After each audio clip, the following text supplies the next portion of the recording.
Halo pemirsa, apa kabar hari ini? Semoga Anda selalu sehat di masa pandemi dan selalu bersemangat untuk menjalani aktivitas. Bagi pemirsa yang harus tetap bekerja di luar rumah, jangan lupa untuk menggunakan masker. Hari ini program Berita Newspoint hadir menjumpai Anda bersama saya Khairunisa. Selama 30 menit ke depan, Newspoint akan menyajikan berita terbaru seputar Universitas Brawijaya dan Malang Raya. Jangan kemana-mana, keep on our channel Newspoint.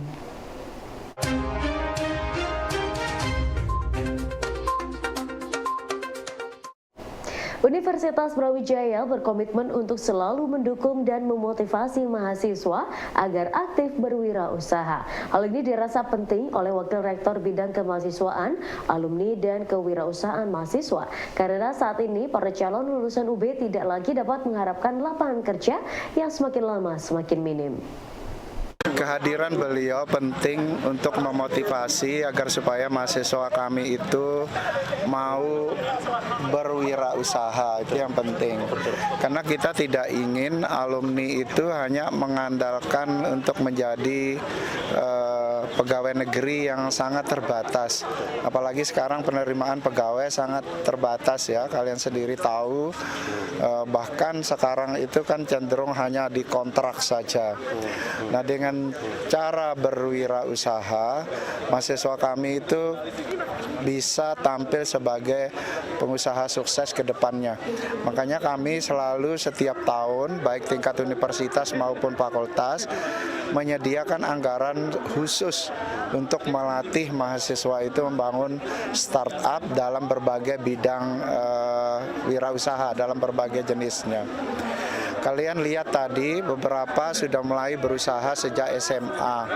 Nah, ini yang kita ingin lanjutkan ya, dengan menyediakan anggaran setiap tahun 1,5 M dan kita bagi dalam bentuk modal secara kompetitif. Karena tidak semua proposal yang masuk itu bisa kita terima. Ya, seperti itu.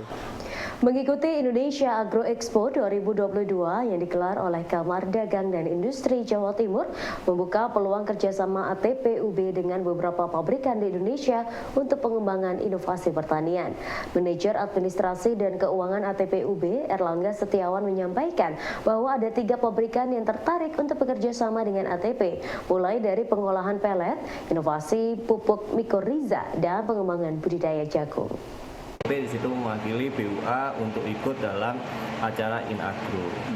Nah, di Inagro sendiri kami bertemu dengan banyak hal dan banyak orang ya. Hal yang bisa didapat adalah menurut Ketua Kadin Jawa Timurnya,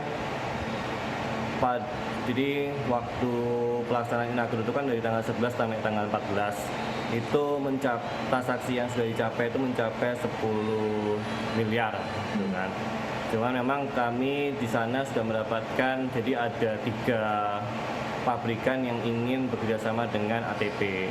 Yaitu pertama adalah pabrikan yang bergerak di bidang dia bikin ini loh Mbak, pelet dari seresah-seresah, seresah-seresah daun-daunan yang kering-kering yang jatuh dan sebagainya, itu dibikin pelet untuk bahan bakar.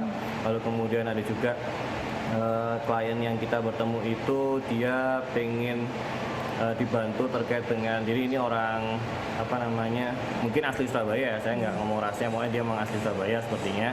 Nah, terus kemudian dia ini pengen dibantu terkait dengan mikoriza, kan memang kita kan di sana ada pupuk yang dia itu bahan dasarnya itu adalah mikoriza, namanya PGPR kalau produk kami. Lalu kemudian ada satu lagi itu dia dari NTT. Dia kenapa di NTT itu dia lagi program untuk penanaman jagung. Dia dulunya itu ada di Australia, terus kemudian dia beli tanah banyak di NTT. Nah, dia tertarik.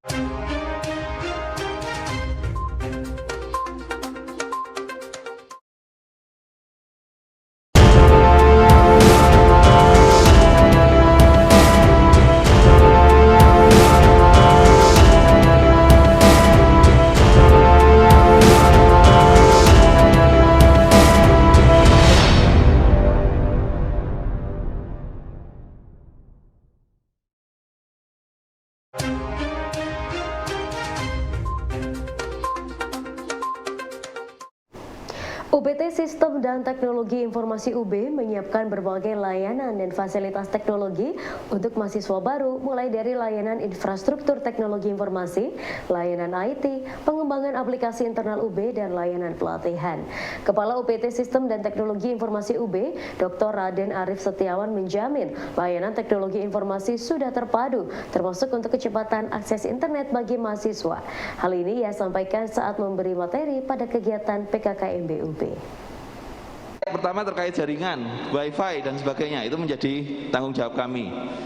Kedua, layanan IT, email. Jadi semua adik-adik nanti akan punya akses email, saya rasa ya, untuk akses Google Classroom dan sebagainya, baik yang ada di sini maupun di rumah harusnya punya akses semua. Kemudian pengembangan aplikasi, jadi ada beberapa aplikasi yang kita kembangkan termasuk admisi, SIAM dan sebagainya, itu menjadi tanggung jawab kami.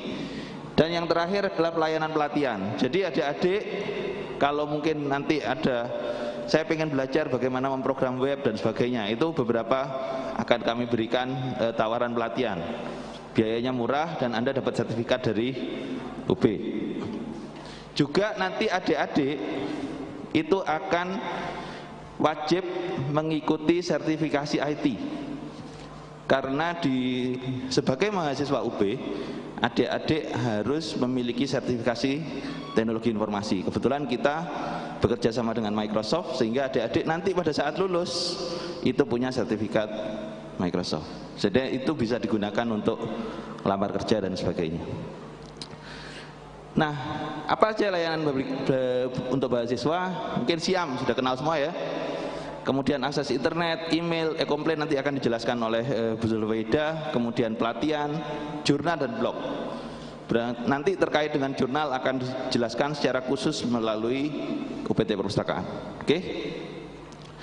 Nah, pertama tekan bandwidth.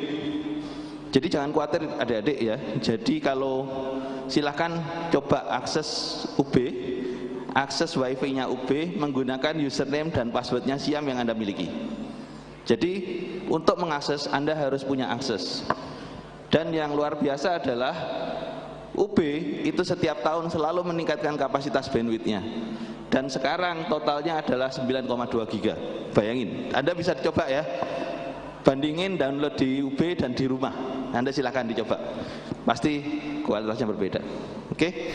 1.377 mahasiswa baru diterima di Fakultas Ilmu Administrasi Universitas Brawijaya. Mengawali perkuliahan maba via UB mengikuti rangkaian kegiatan pengenalan kehidupan kampus tingkat fakultas. Dekan Fakultas Ilmu Administrasi berharap kegiatan PKKMB via UB ini bisa membuat mahasiswa cepat beradaptasi dengan sistem belajar di perguruan tinggi. Intinya yang pertama agar mereka familiar dengan situasi dan suasana di kampus kita. Kan ini ada pergeseran dari mereka belajar di SMA melangkah ke perguruan tinggi dengan sistem yang relatif berbeda. Karena di perguruan tinggi ini kan mereka lebih diberi kebebasan untuk memilih mata kuliah yang ada, sehingga ini perlu proses bagaimana mengantarkan mereka supaya tidak kaget gitu ya. Dan juga kita berharap mahasiswa ini nantinya bisa berprestasi secara optimal dalam hal akademis maupun non-akademis. Itulah kita harapkan mereka menjadi mahasiswa unggul dan juga yang terutama mereka juga beradab sesuai dengan peradaban, perkembangan peradaban yang ada saat ini. Dekan Fakultas Ilmu Administrasi Universitas Brawijaya, Dr. Andi Feflawijaya menilai bahwa nilai-nilai kebangsaan sangatlah penting untuk dimiliki mahasiswa Fakultas Ilmu Administrasi. Ia berharap mahasiswa via UB tidak hanya menyelesaikan studi tepat waktu, namun juga prestasi baik akademis maupun non-akademis. Pertama yang kita ingin tanamkan mereka nilai-nilai kebangsaan ya, bagaimana mereka mencintai negara kita, bangsa kita. Kita ingin reminding lagi ya agar bahwa sesuai dengan moto kita ya, via istilahnya kalau kita bersatu, insya Allah kita akan maju bersama. Nah ini yang kita ingin tekankan ya dalam ideologi negara kita Pancasila, bahwa kita mengayomi semuanya, mulai sila 1 ke 5. Ini yang kita akan kembalikan lagi, bahwa di dalam kehidupan mahasiswa ini kita berwarna-warni, bervariasi, ya mulai dari Sabang sampai Merauke. Nah, diharapkan di dalam perkuliahan ini mereka bisa bekerja sama, bisa saling membantu, bisa saling berkembang ya untuk menjadi siswa yang unggul di sini. Kuliah di sini kemudian bisa kita kembangkan minat dan bakatnya, kita bisa optimalkan dan mereka bisa menyelesaikan studinya tepat waktu ya. Kalau bisa bahkan ya bisa 4 tahun pas gitu ya, bisa menyelesaikan studinya. Dan tentu saja tidak hanya kuliah, mereka mempunyai prestasi yang luar biasa gitu ya di dalam kejuaraan-kejuaraan mahasiswa, apakah itu dalam lomba-lomba akademis maupun non-akademis, sehingga mereka mulai mempunyai nilai plus, tidak hanya mempunyai ijazah saja, tetapi juga mempunyai keterampilan, kapasitas yang lain-lain yang mendukung daripada ijazahnya yang nanti didapat.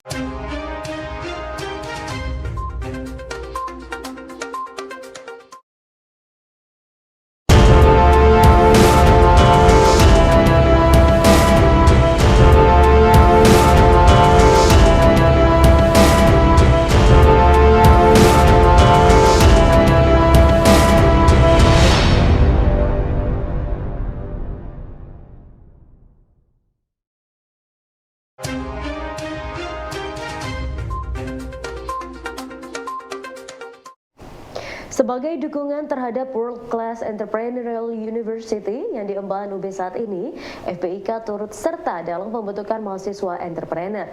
Menurut Dekan FPIK Profesor Maftuh, maba sejak dini dilatih dan diberi arahan serta wawasan untuk menjadi mahasiswa mandiri.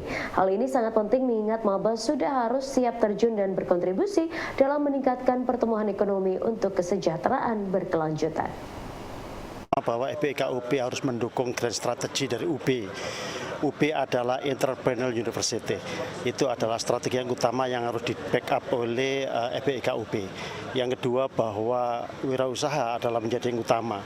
Dan memang menjadi pointer kami menghadirkan beliau, sosok Pak Dahlan Iskan, yang berpesan 4 hal yang sangat penting. Yang pertama adalah bahwa masyarakat akademik itu nanti akan dididik dalam masyarakat ilmiah. Dan yang kedua akan dididik secara sistematis dalam cara berpikirnya. Yang ketiga, selalu berpikir dengan metodologi. Dan yang keempat, diperbanyak pengalaman.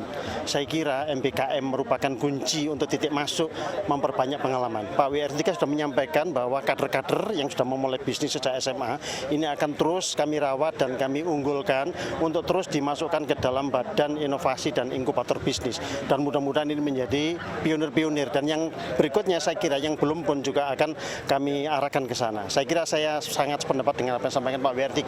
Kami akan menyongsong era baru UB dalam Entrepreneurial University. Mantan Menteri BUMN dan jurnalis senior Dahlan Iskan memberikan motivasi kepada mahasiswa baru Fakultas Perikanan dan Ilmu Kelautan UB pada acara PKKMB FPIK.